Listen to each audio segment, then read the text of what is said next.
Jesus is not teaching that sinless perfection in the flesh or can happen in this life. That's not what he's teaching. This word perfect here, I think it could allude to two different, I know it teaches one thing, but I want to point to another thing secondly in a moment. But the word perfect here is meaning complete, mature, or whole. So the idea is to be fully formed in love like God.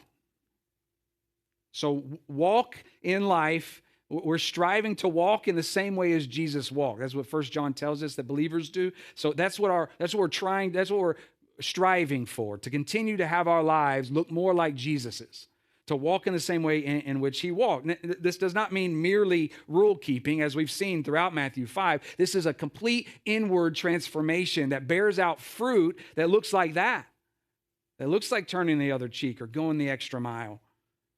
And so the goal for us is to continue day by day to be conformed more so into the image of Christ, that we would look more like Christ now than we did a few years ago. And we'll look more like Christ in 5 years, should the Lord give us life that long, than we do now. That we're continuing to be conformed and transformed into the image of Christ. That every believer should increasingly reflect God's mercy, God's patience, God's kindness, God's love.